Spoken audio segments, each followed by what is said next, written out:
Olá, queridos, tudo bem? Bem, para quem não me conhece, eu sou o professor João Paulo Prado, sou professor de Geografia e de Direito. Então, o tema de hoje eu acho que é um tema que tem a ver com as duas matérias, é um tema bem bacana para a gente trabalhar, que é justamente intervenção federal, que é o tema do direito constitucional, inclusive, que é o que eu ministro nas faculdades. O objetivo da aula de hoje é justamente trabalhar conceito de intervenção federal. Tem muita gente falando sobre aspectos positivos, aspectos negativos, elogiando, criticando o governo federal, mas eu acho que o mais importante é a gente dar um passo atrás para entender o que é intervenção federal.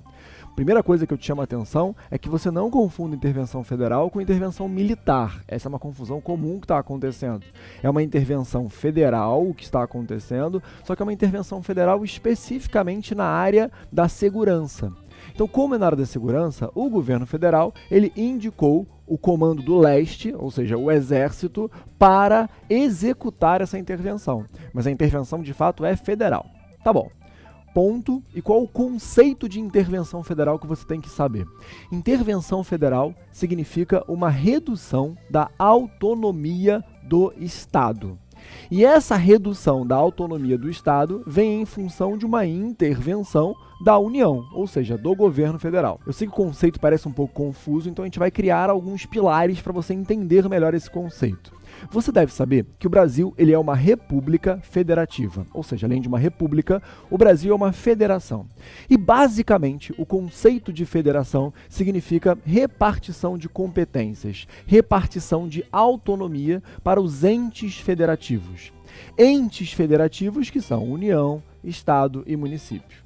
Então, o entendimento de federação significa uma distribuição dessas autonomias, que ali atrás, no conceito, quando eu te mostrei, ela está sendo reduzida com essa intervenção. Bem, para você entender ainda melhor, vamos pegar um exemplo aqui. Na verdade, uma pergunta, para começar com os nossos exemplos. A pergunta é, quem manda mais? A União, que é o governo federal, o Estado ou o município? Eu sei que quando você pensa, por exemplo, num policial federal. Na sua cabeça a resposta deve ser, o policial federal manda mais do que o policial militar, por exemplo, que manda mais do que um guarda municipal. Policial militar na esfera estadual, guarda municipal na esfera municipal e o policial federal na esfera federal. Na verdade, não. Na verdade, não existe um ente que mande mais do que o outro. Não existe um ente mais poderoso do que o outro. A grande característica de uma federação é que na federação esses entes eles são equilibrados em relação a poder. Na verdade, o que a Constituição Federal faz é distribuir autonomia para cada ente. Cada ente tem o seu papel, tem a sua função. E aí dentro da função, cada ente deve aplicá-la. O melhor exemplo para você entender é, vamos supor que a rua que você mora, ela tem um nome aí, qualquer nome, seja lá. E aí, você conheceu um senador da República, senador, você sabe que é o poder legislativo federal, o senador decidiu homenageá-lo, colocando o nome da sua rua como seu nome. Imagina, aqui na frente do QG, a rua João Paulo Prado. Se esse senador elabora uma lei dizendo que o nome dessa rua agora deve ser rua João Paulo Prado, nós teremos um conflito legislativo. Teremos uma lei federal, já que foi o senador que elaborou, dizendo que essa rua aqui é João Paulo, e temos uma lei municipal dizendo que essa rua aqui chama-se Avenida Maracanã. Se há esse conflito, quem manda mais? A lei federal, que fala que é Rua João Paulo, ou a lei municipal, que fala que é Avenida Maracanã? A resposta é, não tem manda mais. Só que nesse caso especificamente, a Constituição diz que para definição de aspectos locais, como por exemplo o nome de rua, quem deve ordenar isso é o poder municipal.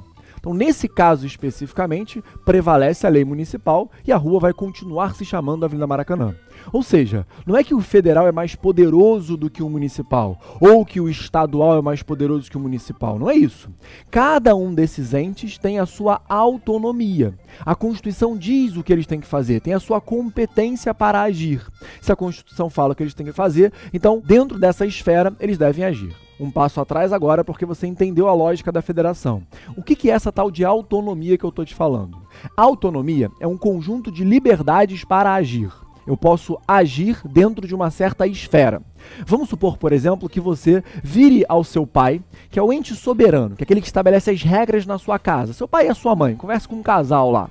E aí, você vira pro seu pai e pra sua mãe e fala assim, pais, eu gostaria muito de sair hoje. E a resposta deles é, tá bom, você pode sair hoje, você tá estudando muito, tá estressado, tem que dar uma relaxada. Mas, você tem que retornar à sua casa até no máximo meia-noite. O seu pai não falou pra onde você tem que ir, a sua mãe não disse como você deve se comportar, eles apenas estabeleceram um limite. E esse limite é o retorno até meia-noite. meia-noite. E é exatamente isso que a Constituição Federal faz. A Constituição Federal, ela dá uma grande liberdade aos estados e municípios para agirem. E essa liberdade chama-se autonomia. Mas essa liberdade, ela é limitada. Essa liberdade limitada, voltando para o seu exemplo, você agora sabe que você pode sair.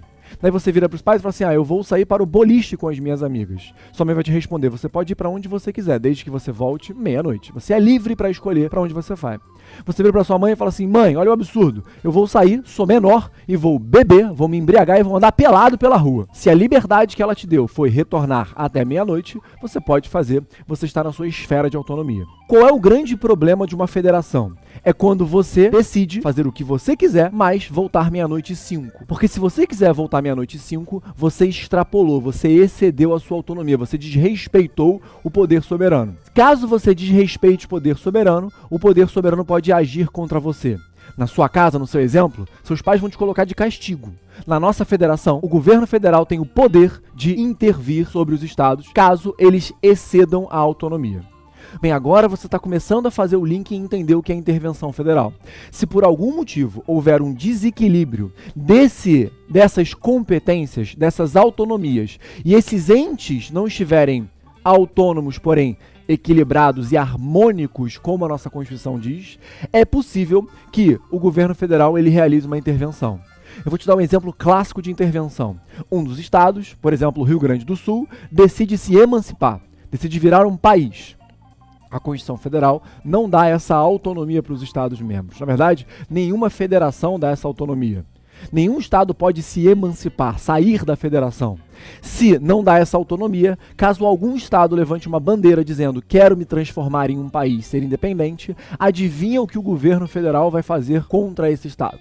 O governo federal vai fazer uma intervenção. A intervenção significa acabar com a autonomia daquele Estado por um tempo, e se acaba com a autonomia, acaba com a liberdade de agir.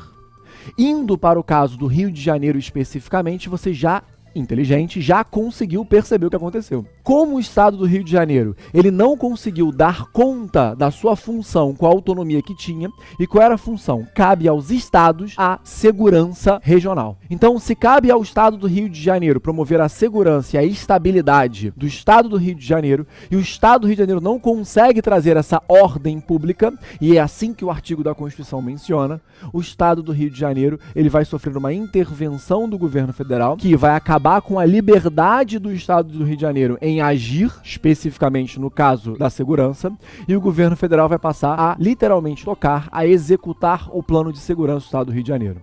É essa a realidade que a gente vive hoje no estado do Rio de Janeiro. Basicamente, o que o governo federal faz? Existe um secretário de segurança que é vinculado ao governador do estado. Esse secretário de segurança, ele dá as ordens em relação à segurança pública do Rio de Janeiro, e esse secretário de segurança, ele é destituído, ele sai do cargo. E quem passa a ocupar o lugar dele é um interventor indicado pelo governo federal. Nesse caso, uma pessoa que vem do Comando do Leste, o general Braga Neto. E esse novo líder da segurança pública do Rio de Janeiro, ele não é mais vinculado ao governador. Ele não está mais submisso hierarquicamente ao governador. Na verdade, agora ele responde diretamente, adivinha para quem? Se foi o governo federal que acabou com a autonomia do estado e agora o governo federal que vai executar a política pública de segurança, quem manda na segurança pública do Rio de Janeiro agora é o presidente da República. Ou seja, o estado perdeu uma esfera de competência, o estado perdeu uma esfera de liberdade. Foi isso que aconteceu e isso que é intervenção federal. Acho que você compreendeu. Aqui tem alguns pontos extremamente importantes, tá? Essa é a primeira intervenção federal efetiva que acontece na nossa história constitucional. Desde que a Constituição de 1988 foi promulgada, nunca houve uma intervenção federal. Ah, João, mas eu sei que durante as Olimpíadas as tropas do Exército vieram para o Rio de Janeiro, mas vieram como forma de ajuda. Naquela época, nas Olimpíadas, quem é que mandava, quem é que comandava a segurança pública do Rio de Janeiro? O governador. Ou seja, não é uma intervenção federal, é uma ajuda, é um pedido que o governo faz para receber a ajuda de segurança. Nesse caso especificamente, o nosso governador do Rio de Janeiro está literalmente com menos poder. Ele foi esvaziado especificamente na segurança pública. E por que ao longo da nossa história não houve outras intervenções federais? Porque a intervenção federal, ela acaba gerando uma limitação de governabilidade. governabilidade. E aqui tem um ponto importante que vai até criar um link com outra aulinha que eu vou dar para vocês. Qual é a limitação de governabilidade? Sempre que acontece uma intervenção federal, o governo federal ele fica proibido de lançar novas emendas constitucionais. Ou seja, como é um caso caótico e é um caso de supressão de autonomia federativa, a Constituição diz que durante esse período não pode mais haver emendas constitucionais. Ou seja, a Constituição não pode ser alterada nesse período. A emenda pode ser discutida, pode ser votada, mas ela não pode entrar em vigor. Por que eu estou te falando isso? Porque o governo sempre precisou fazer muitas emendas constitucionais para conseguir governar, já que a nossa Constituição ela é muito analítica. Então, como a intervenção federal ela limita esse poder do governo, naturalmente o governo sempre optou por não realizar intervenções. E eu vou te dar agora o pulo do gato para a nossa próxima aula. Olha que interessante isso que eu vou te falar. Se hoje nós temos de fato uma intervenção federal, isso quer dizer que o governo federal não consegue fazer emendas. E, por exemplo, uma reforma que é muito discutida, que é a reforma da Previdência, ela só pode acontecer por meio de emendas constitucionais. Então eu estou te dizendo que caso o plano do governo de que essa intervenção federal no Rio de Janeiro, ela continue até o dia 18 de dezembro, e esse é o plano inicial, de acordo com o decreto, nós não poderemos ter reforma da Previdência até o dia 18 de dezembro. Somente quando acabar a intervenção federal, a Previdência poderá ser reformada, já que para reformar a Previdência tem que alterar justamente o texto da nossa Constituição. Então existe essa proibição. A gente vai falar sobre o complexo reforma da Previdência, mas já sabendo que o governo federal não vai conseguir passar essa reforma da Previdência enquanto houver essa intervenção no Rio de Janeiro. Para a gente fechar aqui, vamos só falar de procedimento muito rapidamente. Como é que funciona? Como é que se opera uma intervenção federal? Basicamente, o presidente da República, quando visualiza um desequilíbrio federativo ou um problema na ordem pública de algum estado, como aconteceu no Rio de Janeiro, ele consulta um Conselho de Defesa e o Conselho da República, e essa consulta ela é meramente uma consulta mesmo, porque mesmo que os conselhos não concordem, ele ainda assim pode decretar intervenção, e ele lança um decreto. Esse decreto, ele passa a ter validade imediata. Com um decreto lançado, a intervenção começa a se operar. Só que esse decreto, ele tem que ser encaminhado para o Congresso Nacional, para que o Congresso aprove essa intervenção. Esse decreto vai ser analisado pela Câmara dos Deputados, que por maioria simples, maioria dos presentes, vai votar. Em seguida, caso seja aprovado, ele vai para o Senado vota, e caso seja aprovado, o próprio Congresso promulga um novo decreto, agora decreto legislativo, que confirma, que autoriza a intervenção federal. Não há discussão, e o governo Temer faz bem isso, que formalmente o decreto não tem grandes problemas. Na verdade, o decreto não é inconstitucional, a intervenção federal não é inconstitucional, a intervenção federal está conforme as regras estabelecidas na própria Constituição. Agora, se isso é positivo, negativo, se isso é um golpe de marketing ou não é, se vai realmente resolver a questão da segurança pública do Rio de Janeiro, aí já é uma outra questão. Mas formalmente não há problemas. Eu só queria levantar com vocês algumas bolas, alguns pontos importantes, para que você depois consiga ter argumentos para, agora que você entende o que é intervenção federal, conseguir discutir um pouco mais a intervenção federal. E quais são esses argumentos? Muito se diz que um dos grandes problemas dessa intervenção foi que o Temer ele não consultou de fato esse Conselho de Defesa. Então é como se o Exército tivesse sido pego de surpresa e tivesse preparado a intervenção federal após ela de fato acontecer. Então não é uma coisa que foi tão planejada assim. Essa é uma das grandes críticas a essa intervenção federal. O outro ponto que diz que é uma crítica é que o Temer preferiu antes se reunir com os marqueteiros do governo, como se isso fosse muito mais uma medida que fosse trazer algum tipo de benefício de marketing para ele, do que necessariamente algo que fosse ser positivo para o Rio de Janeiro. Por outro lado, a população do Rio de Janeiro apoia a intervenção federal, porque mesmo que a intervenção federal não solucione a questão da segurança pública no longo prazo, ela já causa uma sensação de equilíbrio e de segurança para essa população. Lembre-se que o Rio de Janeiro ele é uma espécie de vitrine da nação. E o Rio de Janeiro precisa muito dessa sensação de segurança para conseguir tocar uma das suas principais atividades econômicas, que é justamente o turismo. Então, economicamente, politicamente para o Rio de Janeiro, acaba sendo algo positivo, porque traz essa sensação de segurança, certo? Então, esses são alguns pontos que a gente pode levar em consideração. Se isso vai realmente resolver o problema da segurança pública do Rio de Janeiro, aí é um outro debate, um debate mais específico sobre segurança, mas um debate que você tem que estar antenado. O ponto de hoje é, o que aconteceu com o Rio de Janeiro, tecnicamente falando, foi que o Estado Rio de Janeiro, como membro da federação, ele perdeu uma parcela de poder.